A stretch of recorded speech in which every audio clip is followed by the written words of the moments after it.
Hello, everybody. Yes, it's 3 o'clock. Do you know where your kids are on Wednesday, 3 p.m. Eastern Time? It is time for Dream Business Radio Live. I'm your host, Captain Jim Palmer, the Dream Business Coach, and this is episode 609. This is the second of my final four shows, and this week and the next 2 weeks after this are going to be very special interviews because each guest is not only a proven superstar entrepreneur, they played a major role in inspiring me and in some cases mentoring me, which is a nice way of saying kicking my butt to achieve higher levels of success. So this week, my very special guest is a very successful entrepreneur. There's got to be another word than very. I feel like I'm saying that a lot. A superstar coach and truly one of the nicest people I've ever met. We were literally just blasting away, catching up, and I said, "Oh crap, 5 seconds." So here, and Melanie Benson, welcome back to Dream Business Radio. You've been here before. Yeah, a few times. You're one of my favorite podcast and show hosts, and I'm so honored to be part of this wrap-up series. I was so touched that you invited me. Oh, such a no-brainer for me. So I want to dive right in because I really Sure. want to pack this half hour with a lot of good stuff. So let me, for the few people who may not know who you are, Melanie Benson, founder of Million Dollar Visibility for Expert-preneurs, has spent the last 2 decades showing experts how to stand out in a crowded market and generate 5 to 6 figures monthly as a recognized authority. It really is all about the authority. She's the host of the amazingly successful podcast, Amplify Your Success, co host of Next Level Influence. She's the author of Rewired for Wealth, Entrepreneur.com's startup guide to starting an information marketing business. And Melanie has been featured in Authority Magazine, Bloomberg BusinessWeek, Women's Day and Parenting, just to name a few. She's also a founding executive team member of Women's Speakers Association. Perhaps most importantly, I have been blessed, excuse me, let me get that right, to be a speaker multiple times on the Dream Business Academy stage. There's one. I think I have two pictures. Forget the order, but I think that was San Diego. And every time one more picture, then I'll come back. But then she also invited me out early. This was maybe before Dream Business Academy. You invited me to share some of my knowledge with one of your live events. I think we're at a marina, right? It's like Marina Yeah, Del that Rey or was something. Redondo Beach, I think. Yeah, that was so much fun. Look how young I look. What a kid. Good Lord. We were just Um, kids. We were we so were just young. kids. Um, so Melanie, I've coached over, when I started, I think in 2009, I've coached hundreds of entrepreneurs, and a lot of that work, whether they come to you for, as you know, being a coach even way longer than that, whether they want branding, authority, help with this, that, other thing, a lot of it involves mindset work. And so Yeah. I want to give credit where credit due. I've always said this openly. Melanie has been my personal mindset coach, has helped me take out the trash on more than one occasion. When I was just getting started in coaching, there were three people that I really looked up to in that coaching space. Adam Urbanski, who you met, was on here last week. My good friend Melanie, and also James Malinchak. I was going to his events at the time, and from the sidelines as a newbie admiring three rock stars, I'm just so blessed to call all three of you a friend these days. And Melanie, you remember you, me, and Adam started very privately. We all agreed to kind of anonymity. The Rockstar Mastermind group. Oh, yeah, that's right. We called it Rockstar Mastermind. That's I know, right. because who cares? We're rock stars in our own We heads, were rock right? stars. And I think we really each pushed each other to really higher levels of success. Now, if you could take maybe just 2 minutes or 3 minutes, not the long version, but when I first met you and I learned about your background, you had left like corporate America. I think you were with one of the telecommunications companies. But when I first met you, you were running like a 7-figure coaching program. Could give a little bit of that story if you would. Yeah, I think when you met me, we may have been just getting into the high six figures. So I don't think we Okay. quite hit that seven figure yet, but somewhere around there. Um, yeah, so I was in a corporate gig for close to 15 years, two different companies, Fortune 500 company. And I started my business in 2000. And I think we met around 2006, but Yeah, I think you joined one of my programs I before we did. met. And I kept hearing about Jim Palmer. One of our common friends kept saying, Jim Palmer, Jim Palmer. And back then, a lot of it was about how you can stop feeling overwhelmed and focus on the things that move the needle. That's not what I called it back then. Hmm. I had several online programs, and a lot of it had to do with like, how do we really put the infrastructure in place that's going to accelerate the growth of our business? So I call that the phase one, Melanie. That Hmm. was a lot of what I knew, like the strengths I brought from the corporate world, the strengths of what I had to learn to become a good business owner. And quite frankly, Jim, that season, if you will, taught me a lot about what I didn't want to do in business, Yeah. because I learned a lot about strengths versus genius. Mm. Yeah, you were the first one that I ever met that used the word genius. When I first heard, I thought, "What's a weird name?" I mean, a weird how to phrase it. But then Term, yeah. everybody has their zone of genius, like something they do really well. So I applaud you for bringing that to the forefront. Yeah, well, I can't take full credit. I believe that's Gay Hendricks that sparked that word for all of us. But and if you've never read The Big Leap by Gay Hendricks, I highly recommend it. But yeah, he was influential at my life at a time when I realized my business I'd worked so hard to build was not going to be the business I continued, and it was a Mm. really challenging time. And I turned a lot to my mindset tools, my mastermind support system during those years. But yeah, that was really understanding that distinction made a huge difference in my own joy and my stress levels, quite frankly, in running a business. Yeah, what was the name of the coaching program that really grew so big, but then ended up stressing you out so bad? Yeah, the fast track to a lifestyle business. You'd think that would be a business, a program that, and I Able to think sustain. I think where things kind of went awry for me, and I'll just be in full disclosure, I learned a lot, and I didn't really own my part in this for a long time because I didn't really understand my part in it. But I was building offerings to kind of like meet like what my team wanted to do. At that time, I had someone on one of my lead coaches had a lot of skill sets and a lot of experience in an area that I didn't. And it was contagious and it was really exciting because I knew people needed it. And so we kept kind of building on that. But then when it was time for her to go a different direction, things did not elegantly end. And Mm. um, I learned that was not my zone of genius. That was a strength that I had in corporate, but I didn't have the passion to bring that to the world the same way that that person did.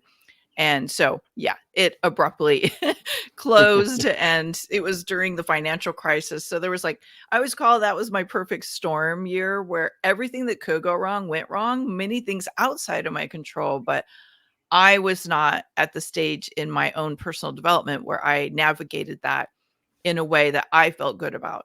And looking back on it, you know how you wish you could have a do-over? That's definitely one of those things I wish I could do over. But Yeah, great but we learning. learned so many lessons from going through crap, and it's part of what I wanted to bring you on for because you're such an you're an amazing mindset coach. But part of what makes you that is you did learn some skills, but you're probably the most intuitive person. Like you can literally read minds, I think. And I thought, how fun would it be?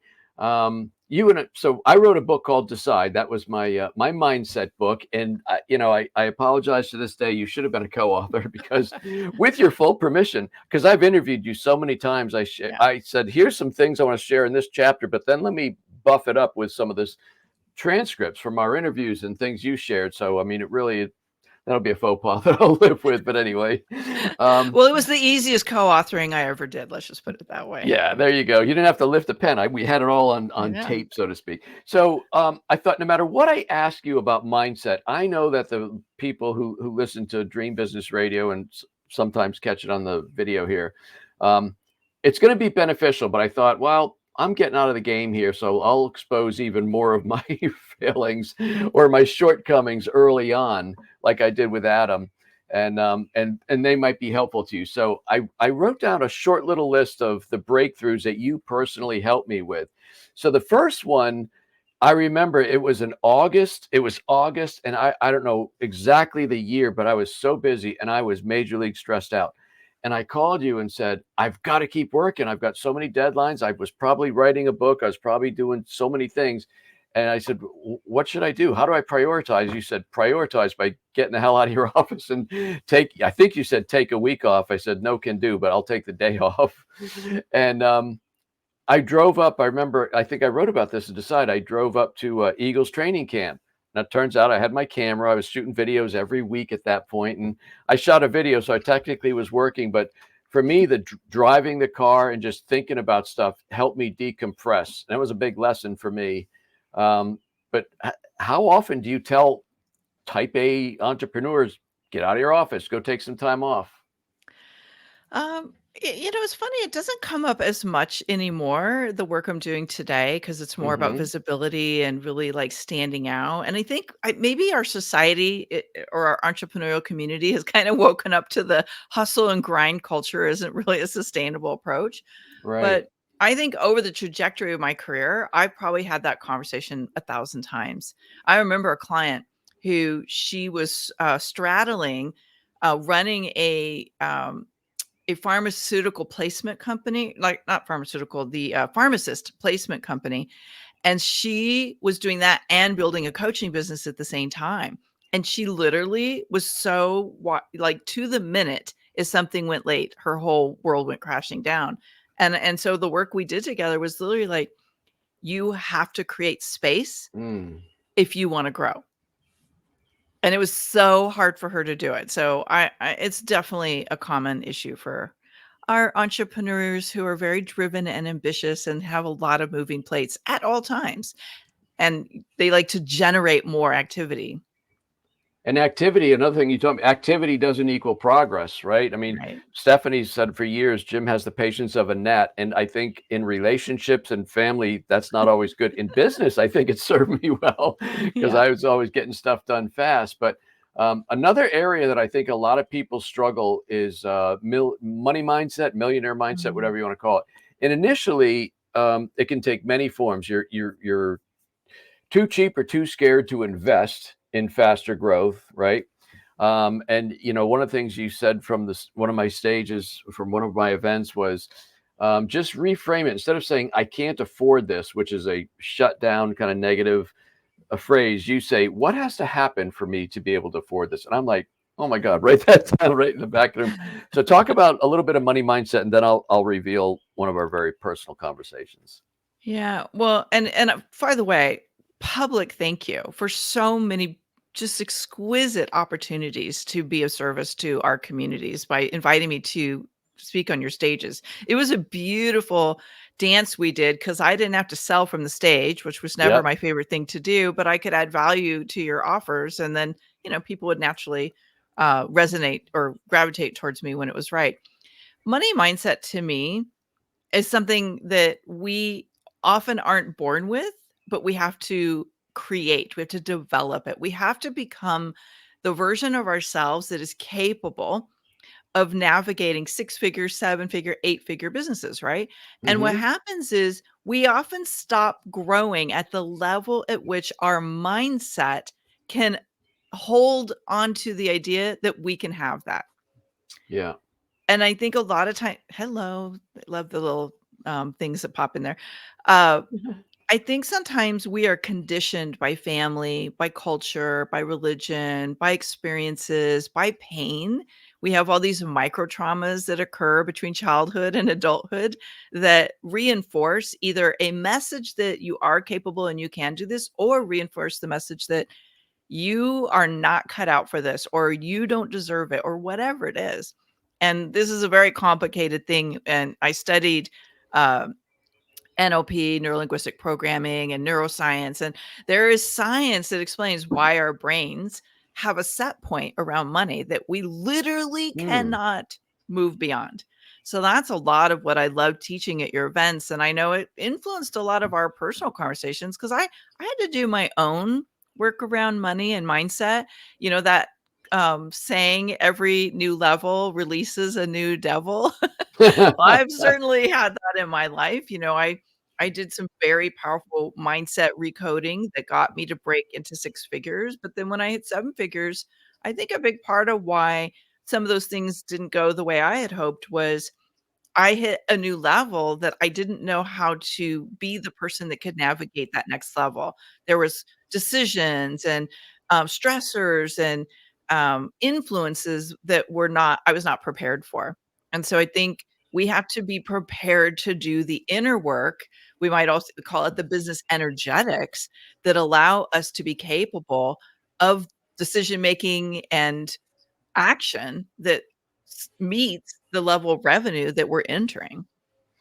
Yeah, when you're growing a business, there's so many things that I want to say we're born or raised to take them personally, but money, when I learned and finally came to the money isn't like a measure of who you are. Money is just a measure. Money's a tool, right? So you shouldn't have a Mhm. personal relationship with money.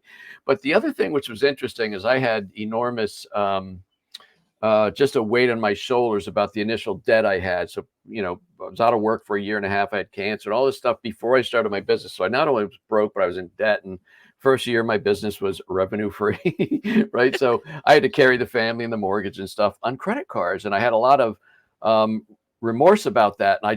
But there was a few things that shifted for me when I stopped taking it personally. And the other thing was, and I don't know if I think it was you who said this, you can't save your way out of debt. You have to grow your Yeah. way out of debt. Yeah. A lot of people think, well, if I'm in struggle mode right now, I'm just going to, not going to go out to dinner. I'm going to cut that subscription or do this. You cannot save your way out of debt, but you can easily grow your way out of debt if you're successful in your business. So a little nugget there, but now I want to share something. Melanie, I think we were might have been a Malincheck event. I'm not 100% sure, but we It were was. kind of in the hotel lobby and we're sitting there. And this is at a point where, so No Hassle newsletters was rolling, Concierge Print was rolling, Success Advantage Publishing. I was doing some ebooks and some courses. A lot of things were happening, right? And money really started growing at a fairly healthy rate. And you said, "What's wrong?" I didn't even say anything. You just said, You were in a funk. You were, like, in a "Yeah." really bad mood, and I'm like, "What the heck? What's going But on I with was you?" trying to put on a game face like, Yeah. "What's wrong?" You're like, "What do you mean what's wrong? I'm happy." "No, you're not. What's wrong?" And I tried to push it off because I really don't want to talk about it. And you just kept going. And I said, "You know what? So here's the thing that's bothered me.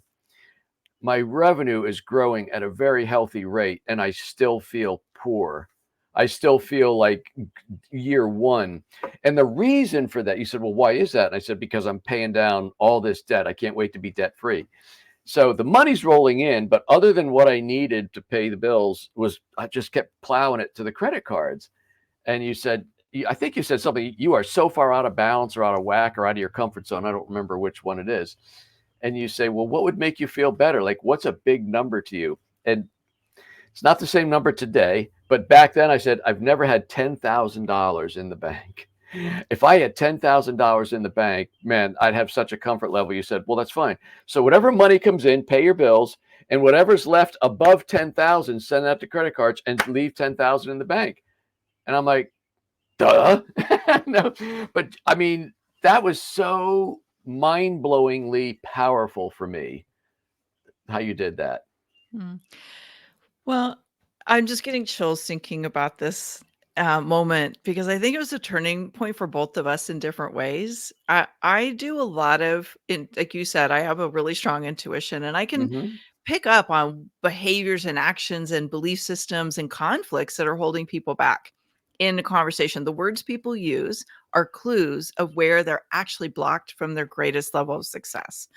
And that conversation was illuminating to me that you had a conflict. And the conflict is like, I want this, but I can only see how to do this thing over here. And that's not really where I want to be. Or this Mm. feels like I can't have both things at the same time. So, one of the ways that I love to help people ignite their possibility and kind of like unblock themselves is okay, well, just you have to reframe the way you're approaching something. I remember I'm not going to say who it was to honor privacy, but there was somebody in one of your audiences when I was speaking about conflict around money and success and, what we hold true as value systems. And she had the biggest breakthrough. She was like, oh my God, up until this moment, I always thought it was this or that, family or success. And we were creating a reality, a paradigm where you can have money and time with your family.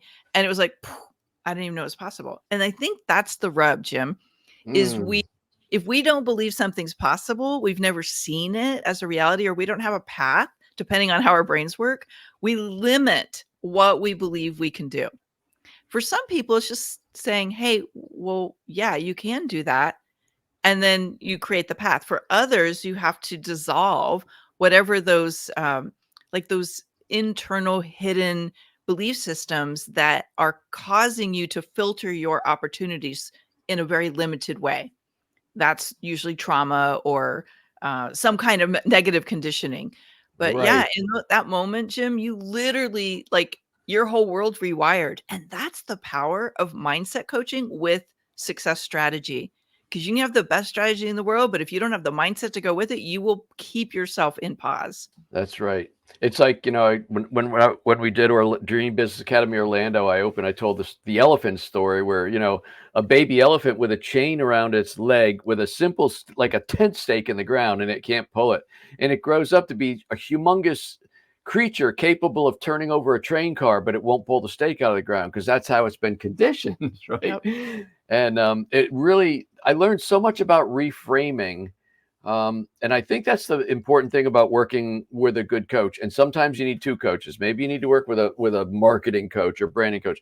But if you don't fix what's going on up here, all the other stuff that you put in there is going to be for naught, in my opinion. Yeah.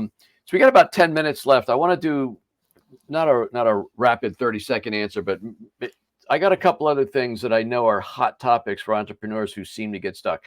One of them is imposter syndrome. We wrote about that in Decide. Talk about that if you would.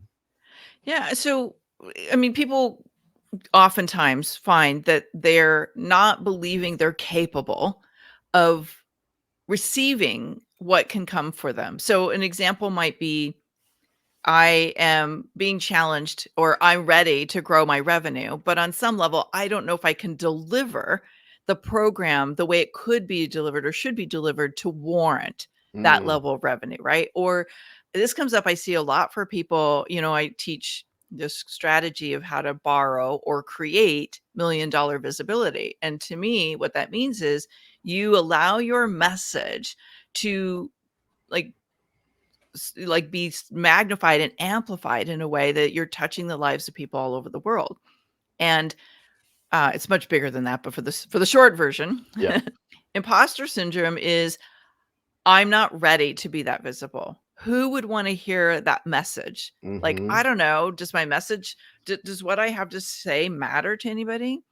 We have these internal blocks, these messages that hold us back. And when we have those, and oftentimes we don't even realize we're in imposter syndrome because our reality feels real to us, but it's not real. It's the story you've made up. It's the conditioning that you've let define you. And you can do that differently. You can step into it a little bit. You might need a coach to help you shape your message or do some strategic redesigning and optimizing, but it's already inside of you.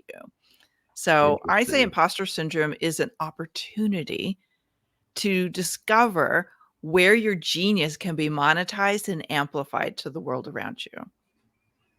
And to the degree that there are stumbling blocks, you just have to reframe what those are, right? Because as you said, you live in your own reality. Yeah, sometimes we have to fix some things. We have to fix your thinking. We have to fix your offer. We have to fix your business model so you can sustain it. But usually that's not what's holding you back. Your belief about yourself is what's holding you back. Immunity to criticism. That's a big one. First of all, nobody enjoys being criticized, even if it's from somebody who is the last person who deserves you even have to listen to, right?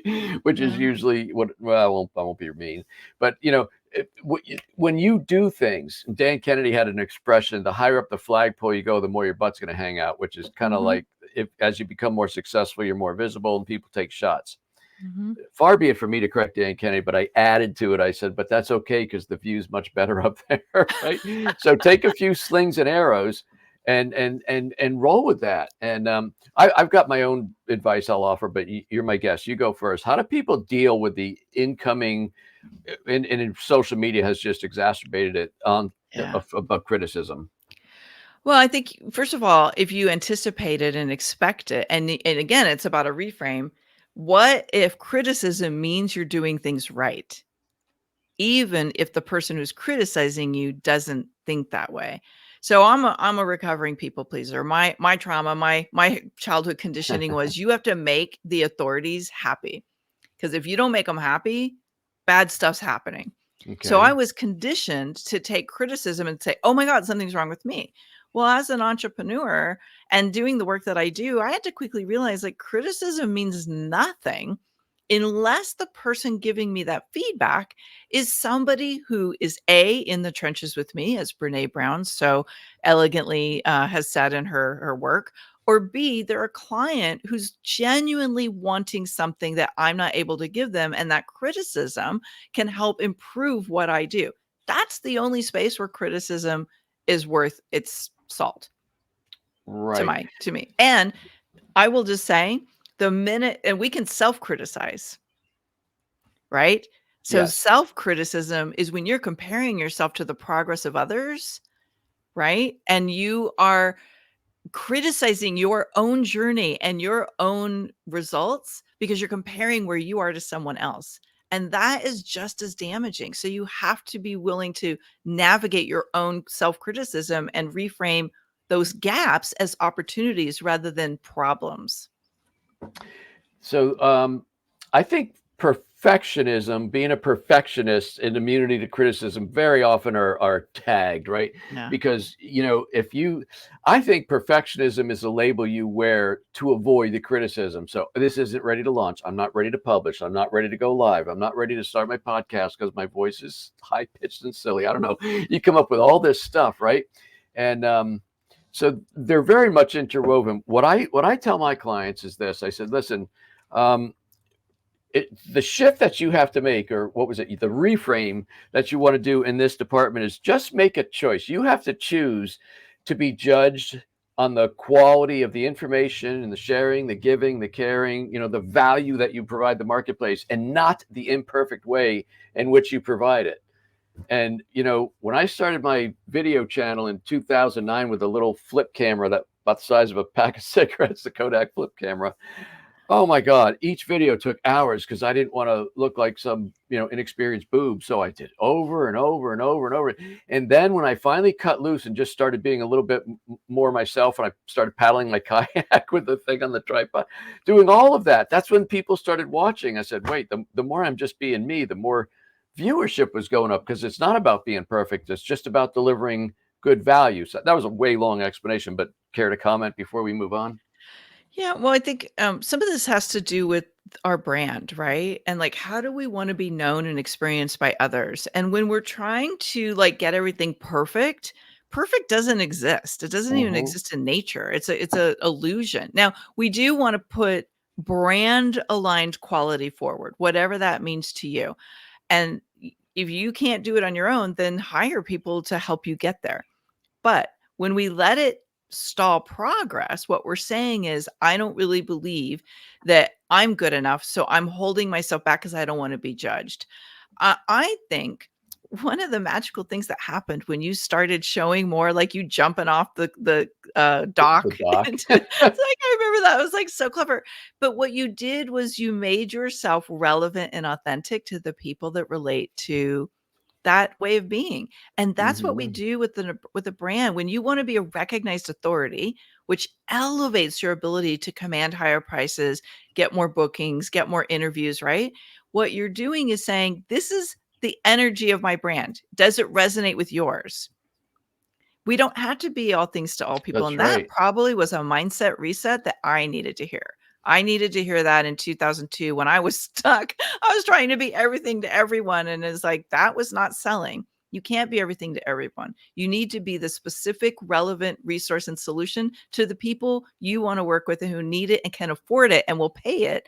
And that's the brand, that's the message, that's the energy you put out.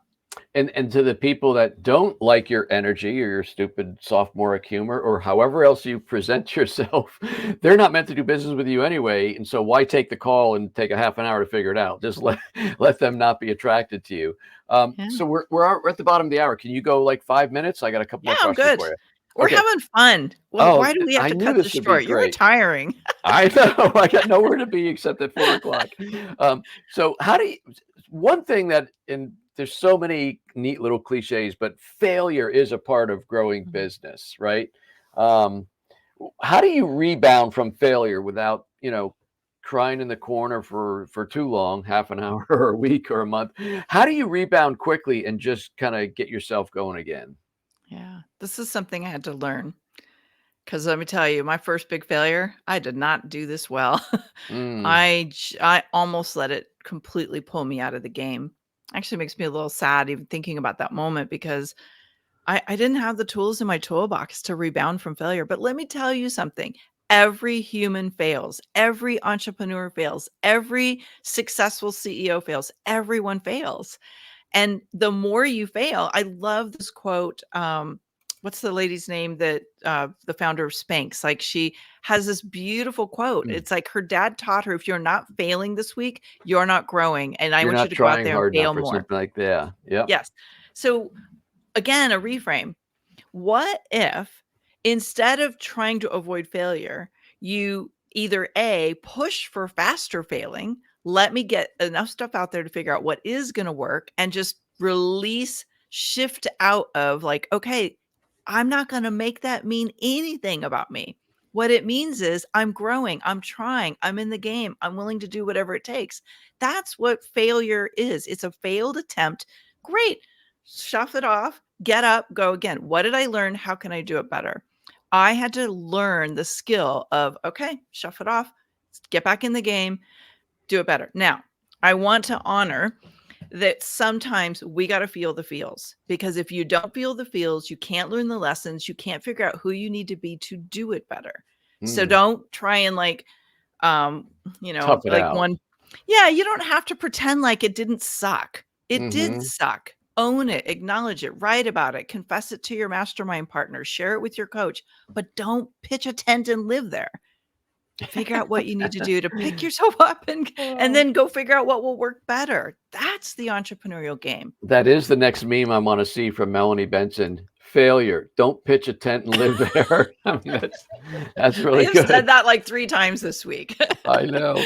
Uh, I've always believed and, I've read so many books. I mean, Waddles, all the millionaire mindset books before I started working with you and then experiencing a lot of this, but I've come to fully embrace and understand that what gets you to six figures is not what's going to get you to multiple six figures. It's not going to get you to seven if you want to go farther than that.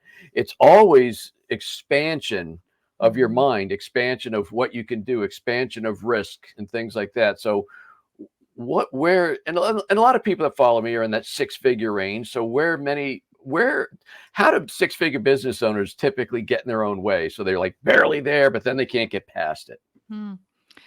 Well, I love this conversation about recognizing you have to be the person that can expand versus be in constriction. So one thing is they are still making fear-based decisions. So they're trying to keep from failing at something, keep from taking too big of a risk rather than saying, well, what is the decision that actually propels me? So I think that's one thing. But I think another one, which I used to talk about all the time, is the bottleneck. We literally hold on to too many things and we don't really like let go fast enough. So that's one. I'm trying to hit high notes rather than deep dive Mhm. on this. I think the third one is that we oftentimes we don't recognize the shift in decision making required to go beyond those early six figures. The decisions we make at those higher levels of success have different like parameters and factors, and you need to know what's important to you, what is the factors and values and needs and priorities at that higher level. They're going to be different. Mm. And if you're not making the shift that way, you're probably holding yourself back. There's a lot of things that hold us back. I think the big one is belief. Let's just go back to belief. Do you believe you're capable of having a business at 7 figures? And if you don't, why? And what would have to change for you to believe in your work, your impact, your desire? So here's the number one thing I hear, Jim. I don't want to have to work that hard. Really? Yeah. That's what I hear people, and I will say more women than men say this, but I do hear it from men at sometimes. They literally are like, I don't want to have to work that hard. Change your paradigm. What's the version of this business? What's the model? What's the delivery mechanism where you can work as much as you want? Like, our only trap around revenue is the trap we build in our mind, because any of it's possible. You just Yeah. figure out a new way to do it. That's so interesting. I didn't think that was going to be the biggest thing. I mean, entrepreneurs are like the 80-hour week breed, right? So not that you want to Yeah. do it forever. I think I over the years have talked with a lot of people who are impact driven. They're more coaches, they're healers, they're even though I worked with all types of entrepreneurs, the people who, you might call it like a softer skill or more passion driven skill set, their vision of how to get where they want is different. So not everybody's wired for that hustle and grind. But Right. I just don't want to leave people with the illusion that you have to hustle and grind. You do need to take action. There is efforting. And yes, there's stress. But if you're doing this in a way that's aligned, that should be good stress. It should be stress that's moving the needle. My final question is about branding and messaging. I'm always directing my clients or hopefully inspiring them. I call it staying in your lane, right? Especially in the social media world. And I know you do very good messaging. Like whatever you put out there, it's relevant, it's value driven, but it's also about who you are and what you offer. So you do very well at staying in your lane. Was that always easy for you? And if not, where did you learn that? And then what's your advice? Three parts. Okay, 3 parts. Yeah, this was not always easy for me. Messaging is something that's a skill that I believe we can learn. It is something that we do have to be intentional about. And I think for me, where I learned it was a lot of spending time in my masterminds with really brilliant marketers, like Adam Mm, was one of them, who were yeah. brilliant at marketing. And Adam taught me something in 2002 that changed my life forever. He said, "Stop selling features and start selling results." Yes. Okay. And I have a funny picture. I shared it in my timeline on Facebook a while back. If you're there, you can go look at it.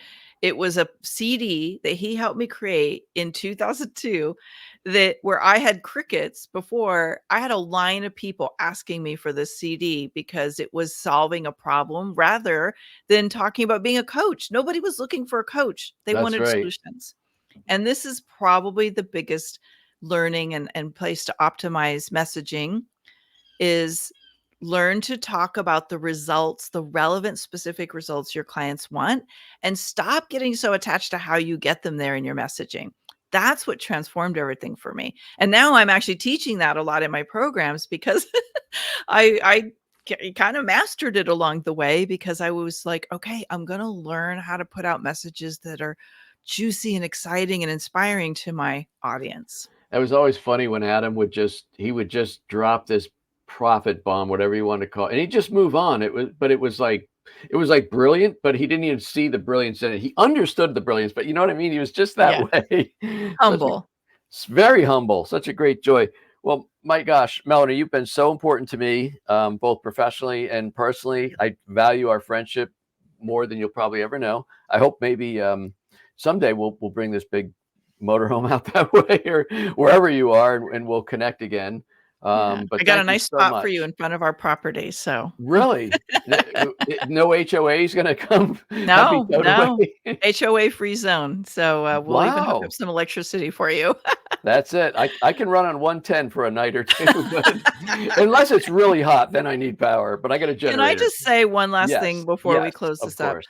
I wanna just remind, everyone tuning in today that connections, relationships are the gold that your business is built on. And Jim, you have been that kind of relationship for me since the beginning. You have been a giver, you've been generous, you've been a collaborator. Oh my gosh, all the things that we could talk about. But it really fueled, I think, from being intentional in our mastermind. And I just can't say enough about the power of choosing to enter into masterminds where you can build these kind of relationships. Yeah. So thank you for being that person in my life. And I know we're going to continue that support until the end. 100%. And it really speaks to the value of being in masterminds and working Yeah. with coaches. Even when you think, you can't afford it or something, it's always like, whenever I had to make an investment, it was like, okay, if I can just get one new client, I'll pay for that, right? But there's nothing wrong with that, right? That was like, what has to happen for you to be able to afford this instead of saying I can't afford it, right? And I totally believe that. Yeah, it's so funny you said that, Melanie. So yesterday was my June Dream Business Mastermind call, and I've been doing these trainings at the beginning. I talked about the equity in relationships. When you build enough equity into the relationship, and when you're working with relationships of prospective people, prospective clients, patients, whatever, you're serving them with information, with content, with value way before they're. So it's like when you're putting equity in a bank account, you then can take withdrawals.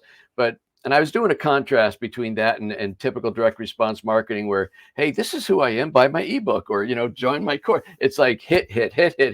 And that wears people out. I don't know why he started that right at the as we're ending the thing, but equity in relationships. I mean, It's you so and important. we've had moments where one of us was probably going off the deep end and really needed it. Said, I'm on the phone, call me in 10 minutes. But doggone, if we didn't connect and, do that. And it's like, when I look back, I don't think I'll write another book, but I'm becoming very rear view mirror oriented these days. It's hard to believe in 6 months I'll kind of be done. I never thought I'd get to this point, but I look back at the people, and that's specifically what this month has been about. Next week, I'm interviewing Mike Capuzzi, and the following show, which will be my last, Melanie, as far as inspiration, is not reaching out to somebody who got me in the early years, but somebody who inspires me unbelievably this day. My daughter, Jessica, will be my final interview because she has taken some of the entrepreneurial genes I've given her and just She's took become off. a rock So star. she is a major rock star. So this has been really, really fun. Thank you, my friend. I greatly appreciate it. Oh, where can people connect with you? Because, Dream Business Academy, I got to tell you this, folks. So big live event. Not big. I mean, like 50 people usually, but I had the screen where pictures are taken with, my logo and stuff. My gosh, I had multiple speakers, including myself. And when Melanie got off the stage, people flooded her to get picture and autographs and stuff. So since we're not there, where can people connect with you, my friend? Yes, of course. Well, social is always a good place to connect, but I have a resource. And Jim, you've been huge in inspiring this resource. You were one of the people that were highly influential in the development of my $1 Million Visibility Framework. And this is the framework that Jim and I've been alluding to today, and the pieces that had to be in place to take a message, to create a message and share it in a way that inspires people to work with you, and to do it in a way that's amplified, that reaches what I call these multiple stages. So if you go to melaniebenson.com/Jim Palmer, you'll be able to download that. And it's my gift to you. I think you'll find it very helpful, especially if you kind of self-audit yourself around it. So Jim, thank you. Thank you so much for honoring me in this way as part of your Final Four. The memories are just going to continue to make me laugh. Superman Day. Running with the cape, and you didn't record it because you thought the camera was on, but it wasn't. I was a dork with the camera. Somebody got it on. So Somebody got a couple pictures. But anyway, Melanie, thank you so much, my friend. So folks, go connect with Melanie at melaniebenson.com/Jim Palmer for the resource. But I'm telling you, I that's what this month's about. But this woman right here has fixed me to be able to retire in 6 months. I really give you that much credit. And just an amazing giver. And get the book, the one that Melanie's name, the printer left off. And next week, Mike Capuzzi, then Jessica Rhodes, and then sayonara. But anyway, I am Jim Palmer. You can connect with me at getjimpalmer.com. But that's it until this time next week, another fantastic interview. I'm Captain Jim Palmer. I am the Dream Business Coach, and you take good care.